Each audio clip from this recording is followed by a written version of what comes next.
134 anos da abolição da escravatura, uma data que marca um dos acontecimentos mais importantes da história do Brasil, que determinou aí o fim da escravidão. Sobre esse assunto, a gente conversa agora ao vivo com Ana Rebeca Passos. Ana, bom dia. Então, qual a importância de se comemorar o dia de hoje?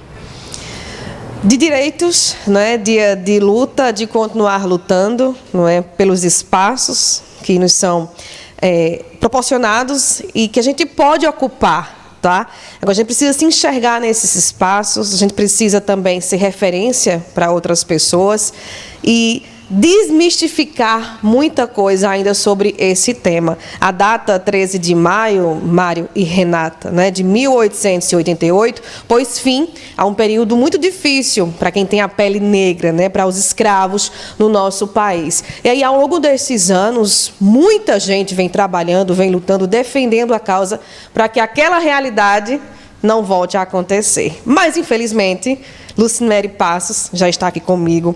Ela que é advogada, ela também é presidente do coletivo Afro Iledandara e presidente da Comissão Pró-Igualdade e de Enfrentamento à Intolerância Religiosa da Subseccional da OAB Caruaru. Mas, infelizmente, né, Lucimere, a gente percebe que a nível nacional tem reportagens ainda que apresentam relatos de pessoas negras em situação de trabalho escravo. A gente está tentando mudar mesmo essa realidade? Bom dia. Bom dia, Ana Rebeca. Bom dia, os meus amigos que estão aí no estúdio, né? A Mário Flávio, que inclusive foi meu colega. Eu iniciei um curso de jornalismo, mas parei no 5º período porque a minha vida é uma verdadeira roda viva, né? Renata Torres, meu amigo Cícero, não é? Grande companheiro da Defesa Civil no passado, quando a gente caminhou, né, muitas vezes, e todos os ouvintes que estão nos escutando. Realmente, Rebeca, a gente hoje, 13 de maio, a gente para refletir e discutir. Por quê? Porque há uma necessidade premente de recontar essa história, de refletir sobre essa história.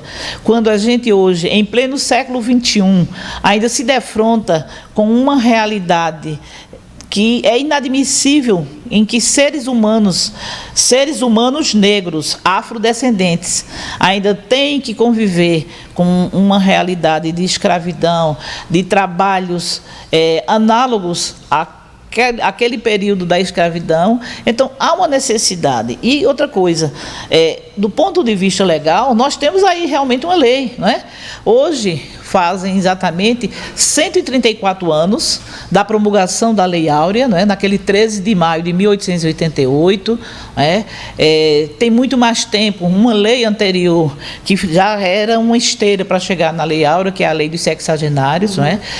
Que dizia, e curioso que essa lei dizia exatamente que as pessoas que nascessem, que a partir da data daquela lei, não era nem ter filho, as pessoas a partir daquela data da lei, 60 anos, que tivessem 60 anos, não mais seriam escravizados, seriam alforriados.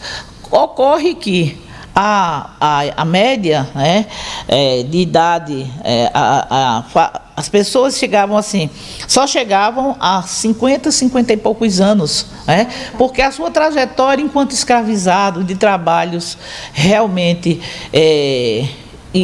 assim, que incompatíveis, né, com a capacidade, sua capacidade física, levava a essa população a muito poucos chegar a 60 anos. Então, essa era uma daquelas leis que é para inglês ver, porque de efetivo, né, e de alcançar o objetivo a que se dispunha, não alcançava. Lucimere, nós temos outras leis, né? Inclusive, eu acabei interrompendo aqui, eu estava citando a lei de 1871 em relação aos filhos, né, nascerem livres, que é uma outra lei também.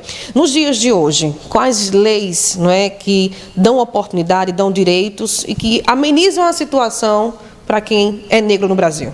E amenizar, de certa forma. Eu não diria nem de amenizar, mas de efetivar os efeitos daquele instrumento normativo, né? Um dos grandes passos bastante criticado, a gente ressalta por parte dessa sociedade, foi a questão da lei das cotas, não é? Quando, na verdade, foi necessário a criação de um instrumento normativo que fizesse com que aquele contingente de estudantes pobres, negros, periféricos, né, que talvez a vida lhes reservasse um outro destino, né, tivessem que passar por essa política de emancipação, essa política compensatória para poder atingir realmente a universidade. Então, eu me reporto sempre à lei das cotas, as cotas raciais para ingresso na universidade e, posteriormente, a questão também de acesso ao serviço público. Aí, os críticos, eles sempre partem do princípio mas todos são iguais perante a lei. Já é um debate enorme. Pois é. Aí eu pergunto, quais são esses que são iguais perante a lei? Porque se a gente observar a questão da saúde, por exemplo, muito recentemente que a saúde pública no Brasil descobriu um traço muito preocupante para a saúde da população negra, que é a doença falciforme. Havia houveram muitos médicos que sequer sabiam o que era a doença falciforme e suas peculiaridades, entendeu? Então, passa por tudo isso. Quando eu trouxe até aqui, quando o militante do movimento negro unificado, Almir Aguiar, diz que recontar a história é preciso, porque não haverá emancipação do povo brasileiro sem a emancipação das comunidades negras. Isso é urgente, isso é um debate para ontem.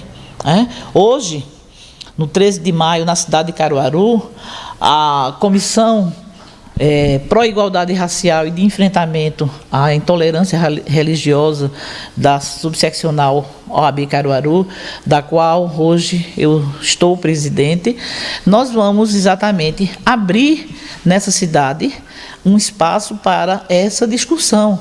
Logo mais, eu até convido, aproveitando a grande audiência, aproveitando todos vocês aqui, logo mais às 19 horas, na pousada Casa da Gente, lá no Alto do Moura, nós faremos um evento denominado Café dos Pretos Velhos. O porquê desse evento? Nesse evento nós iremos exatamente fazer uma abordagem histórica e legal sobre essas duas leis, a Lei Áurea e a Lei dos Sexagenários, e na ocasião também introduziremos música, recitação poética, degustação de comidas afros.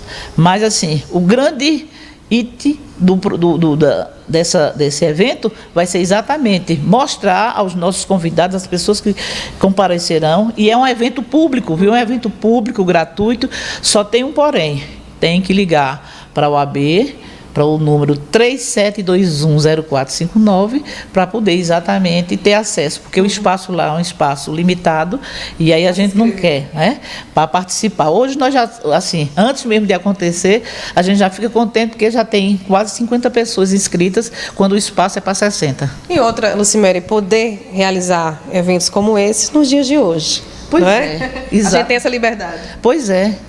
Até um certo tempo, a nós que eu digo, os afrodescendentes, exatamente os sucessores daqueles que há 134 anos ocorreu